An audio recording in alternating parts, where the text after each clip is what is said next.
Les affaires publiques n'ont plus de secret pour lui. Les vrais enjeux. Les vraies questions. Qu'est-ce qui s'est passé? Moi, je pense que c'est banal parce qu'on a confondu des affaires qui ne devraient être jamais confondues. Surtout, l'idée de se préoccuper de ce qui est fait et bien fait. Stéphane Bureau. Bonjour Stéphane. Salut Mario. M. Trudeau qui est en Ukraine à l'occasion des événements qui soulignent les 3 ans de cette guerre. Mais en fin de semaine, c'est le président Zelensky là, qui a posé quoi? Est-ce qu'on peut appeler ça un geste d'éclat ou fait une déclaration d'éclat? En fait, ça sera un éclat qui va être bien mesuré, c'est-à-dire que M. Zelensky dit si jamais on ouvre la porte de l'OTAN, de l'association qui réunit les pays d'Europe de l'Ouest, le Canada et les États-Unis, si on ouvre la porte à l'Ukraine, j'accepterai, moi, de laisser ma place et donc de démissionner pour voir que c'est déjà pour l'essentiel acté pour les Américains, c'est-à-dire que ça fait longtemps déjà qu'on pense que M. Zelensky a fait son temps et je vois pas que ça puisse convaincre les Russes. Il y aurait pas d'entente de paix s'il fallait que la porte de l'OTAN soit ouverte à l'Ukraine. C'est gagné d'avance. Les Américains là-dessus ont été assez clairs il y a 10 jours quand le secrétaire à la Défense, M. Exet, qui était en tournée en Europe, a dit « Nous ne voyons pas à moyen et long terme d'intégrer l'Ukraine à l'OTAN. » Donc, c'est un geste... Mais pour Poutine, c'est le plus inacceptable. Oui? Moi, j'ai l'impression que Poutine serait plus parlable pour négocier des territoires à la limite, mais ça... L'OTAN, là, permettre que des bases de l'OTAN avec des soldats américains, français, britanniques s'installent à 1 kilomètre de sa frontière, à mon avis, c'est le plus inacceptable des inacceptables vu du point de vue de Poutine. Oui, puis essayons d'imaginer l'équivalent aux frontières des États-Unis. S'il fallait qu'il y ait un déploiement militaire d'une puissance considérée mise à quelques kilomètres de la frontière américaine, il y aurait probablement quelques sénateurs et congressmen indisposés. Une base russe à la colle, ça passerait mal pour les Américains, là. Comme les missiles russes à Cuba ont très mal passé pour les Américains en d'autres temps. Donc, tu as parfaitement raison. C'est absolument non négociable. Les Américains, pour ce qui est de l'administration présente, l'ont compris, en ont pris acte et ne feront aucun compromis là-dessus. Puis, il faut voir qu'il y a quelques jours à peine, M. Zelensky disait justement pour relativiser la déclaration d'Exet sur l'adhésion de l'Ukraine à l'OTAN, disait c'est vrai que c'est très clair comme affirmation, mais en même temps, c'est pas nouveau, même si l'administration de M. Biden semblait plus ouverte, plus ambivalente. Nous savions bien, nous Ukrainiens, que la porte de l'OTAN ne nous était pas ouverte. Donc, dans les faits, il a proposé quelque chose, sachant que ça ne ferait absolument rien au total de l'équation, que ça changerait rien, et qu'il n'y a personne qui allait dire « Bravo, ça y est, démissionne, puis soudainement, on va te faire de la place. » Je comprends, mais moi, je ramène ça, si on arrivait à une solution négociée, avec le territoire, puis quelque chose d'acceptable, puis un cessez-le-feu, puis quelque chose de pas désavantageux pour l'Ukraine, quelque chose de juste, dans les circonstances de juste, et peut-être même quasi avantageux pour l'Ukraine, mais qu'on requérait la même chose, que les Russes et ou les Américains disaient le départ de Zelensky est requis. À mon avis, lui, en disant ça, il vient d'ouvrir aussi la porte à ça, en disant, moi, je suis prêt à partir pour le bien du pays. Il vient ouvrir. Là, il l'a mis à une condition inacceptable. Mais à mon avis, cette demande-là pourrait revenir, mais dans un accord avec des conditions plus acceptables. C'est ça ma réflexion, moi. Oui, puis ça peut devenir effectivement quelque chose qui ressemblerait à un gain qu'on concéderait aux Russes. On dirait, vous vouliez qu'il parte, vous voyez, il s'en ira. Mais comme je le disais, moi, je pense que son départ est acté depuis très longtemps. Avant l'arrivée de M. Trump, il y avait eu plusieurs fuites organisées dans les journaux américains par la précédente administration, par des gens au Pentagone, à l'époque où M. Biden était à la Maison-Blanche, qui disaient ce n'est plus le partenaire qu'il nous faut. Puis il y a plein d'occasions aussi où son attitude a été perçue comme arrogante à l'endroit des Américains, comme si tout lui était dû. Il a froissé certains à Washington et pas récemment. Donc, pour toutes ces raisons, je pense que dans les faits, il est en train d'annoncer qu'il va prendre une bretelle pour sortir de l'autoroute, sachant que de toute façon, c'est son destin qui se dessine à l'horizon. Ouais. Bon, le Pentagone qui veut réduire ses effectifs civils.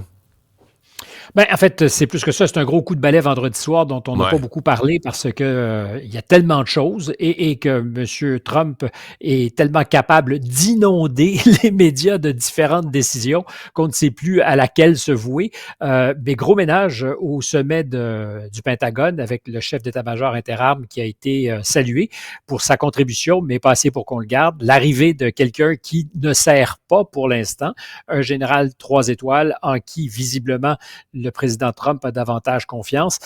C'est rarissime qu'on fasse ce genre de manœuvre. Normalement, il y a une bonne distance entre le politique et l'armée. Des congédiements, il y en a déjà eu. Le plus récent, c'est le général McChrystal par l'administration Obama parce qu'il les avait très sérieusement critiqués, il étant M. Obama et Joe Biden à l'époque de la guerre en Afghanistan.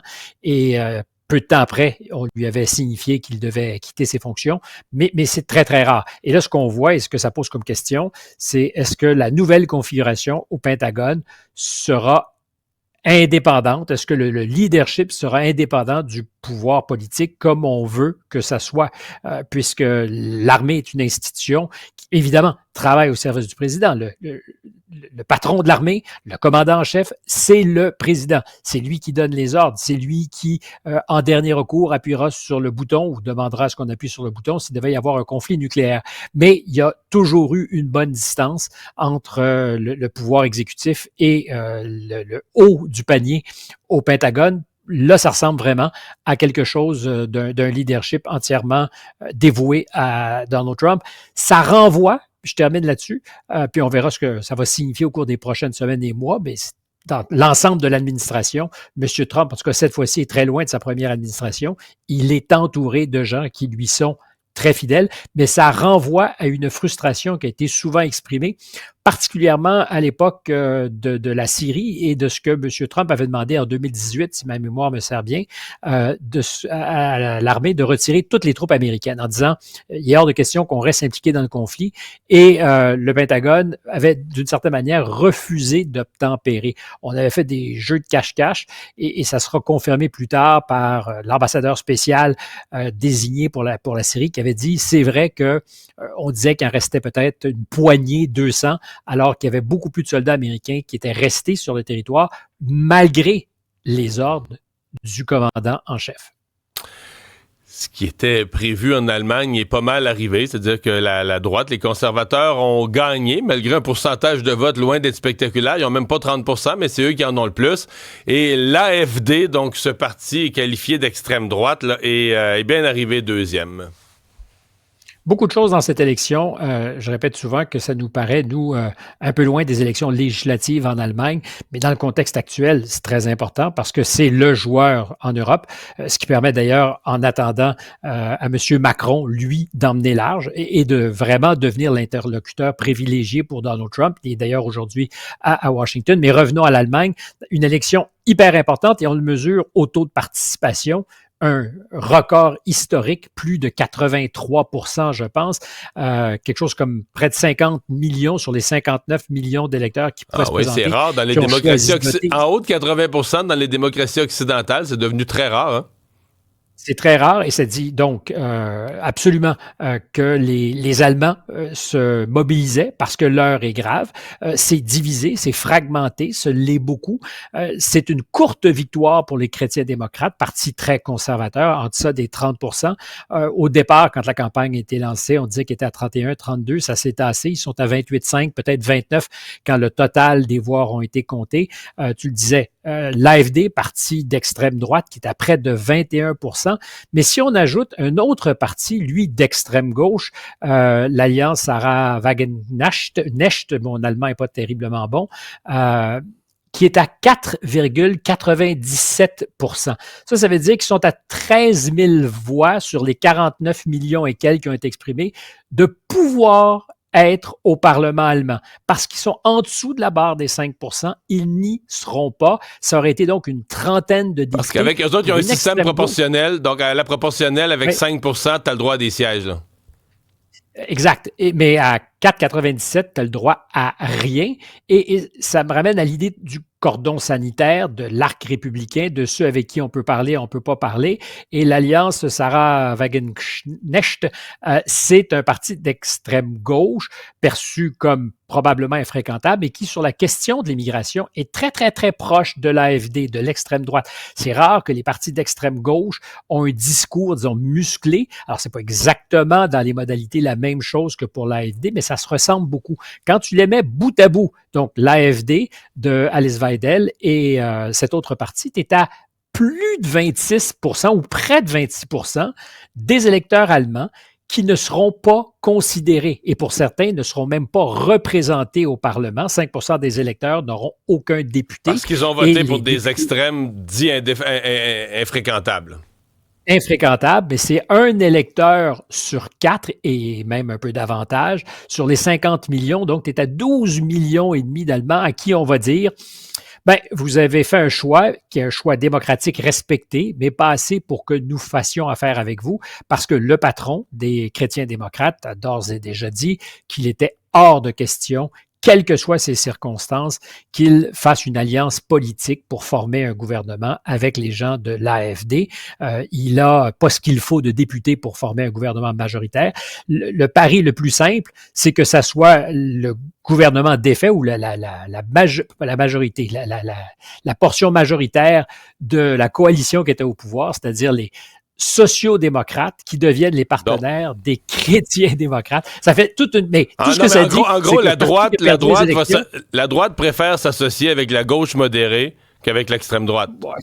En termes simples? Oui, ou le centre tiède, disons comme ça. Ouais. Et le parti qui a fait l'unanimité, c'est-à-dire le parti d'Olaf Scholz, qui a retenu que 16% d'appui à ces élections, parce que c'est un échec sur toute la ligne. Mais malgré tout, l'échec pourrait être récompensé parce qu'on fera de la place à ces sociaux-démocrates pour arriver à former un gouvernement. Et l'enjeu, c'est de le faire rapidement. La dernière fois, ça a pris plusieurs mois pour créer cette coalition tripartite. Et ce que ne veulent pas les Allemands en ce moment, c'est d'être sans direction claire, alors que dans l'absence de direction claire, M. Trump prend tout l'espace. La nature a horreur du vide et en ce moment, c'est évident que M. Trump, lui, va se satisfaire de ce que ses interlocuteurs européens ne soient pas nécessairement au rendez-vous, soient très contents de dire « Voici la direction, vous n'avez qu'à me suivre ». Et je ne pense pas que les Allemands vont vouloir ça. En attendant, c'est Emmanuel Macron qui est à Washington, qui espère se faire entendre. Et là-dessus, je peux te faire un pari. Il va être entendu, mais ça ne veut pas dire que pour autant, ça va changer quelque chose au plan de M. Trump. On s'en reparlera sûrement demain des conclusions de cette visite de M. Macron à la Maison-Blanche. Salut Stéphane.